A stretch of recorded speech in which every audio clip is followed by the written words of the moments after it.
நண்பர்களுக்கு வணக்கம். 8ஆம் வீடு ஒரு ஜாதகத்தில் என்ன செய்யும்? 8ஆம் வீடு 12ஆம் வீடு என்ன மாதிரியான அமைப்புகளை கொடுக்கும்? 8ஆம் வீடு எடுத்த உடனே அவமானப்படுத்திடும் அப்படின்னு சொல்லிடுறோம். அது ஒரு காரகத்துவமாக இருந்தாலும் தொழிலுக்கு மிகப்பெரிய வளர்ச்சியை 8ஆம் வீடு கொடுக்கும். அதிர்ஷ்டத்தை 12ஆம் வீடும் 8ஆம் வீடு தூரதேச இடங்களுக்கு சென்று வாழக்கூடிய அமைப்புகளையும் ஏற்படுத்தி கொடுப்பார். 8ல் ராகு இருக்கு, திசை நடத்துகிறார், தூரதேச இடங்களுக்கு போயிடுவாங்க. 8ல் சுக்கிரன், 8ல் குரு, 8ஆம் வீட்டை குரு வலுத்து பார்க்கிறார், 12ஆம் வீட்டை குரு பார்க்கிறார். 2 பாவங்களிலும் 8ஆம் வீட்டிலும் 12ஆம் வீட்டிலும் சுபகிரகங்கள் இருக்கிறது. வெளிநாட்டு வாழ்க்கையை நிச்சயமாக கொடுப்பார். வேறு மொழி பேசக்கூடிய, வேறு கலாச்சாரத்தில் சென்று பொருளீட்டக்கூடிய அமைப்புகளை ஏற்படுத்தி கொடுப்பார்.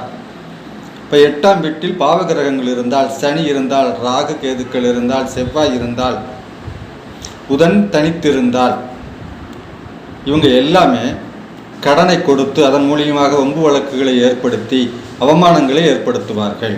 இப்போ சனி ஆயுள்காரகன் ஆயுள் ஸ்தானத்தில் இருந்தால் காரகோ பாவனாசி என்று எடுத்துக்கொள்ள வேண்டாம்.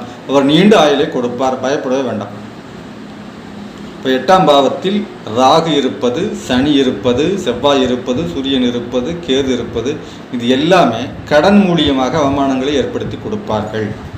குரு சுக்கிரனுடைய தொடர்புகள், குரு சுக்கிரனுடைய இருப்பு 8ஆம் வீட்டில் குரு இருக்கிறார், 12ஆம் வீட்டில் சுக்கிரன் இருக்கிறார் அப்படின்னா இவர்கள் தூரதேச இடங்களில் சென்று மனைவி மக்களை பிரிந்து பொருளீட்டக்கூடிய அமைப்புகளை, தொழில் செய்து ஏற்றுமதி இறக்குமதி செய்து லாபம் ஈட்டக்கூடிய அமைப்புகளை, ஷேர் மார்க்கெட்டில் முதலீடு செய்து லாபம் ஈட்டக்கூடிய அமைப்புகளை இந்த 8, 12ஆம் பாவத்தில் இருக்கக்கூடிய சுப கிரகங்கள் நிச்சயமாக இவர்களுக்கு கொடுக்கும்.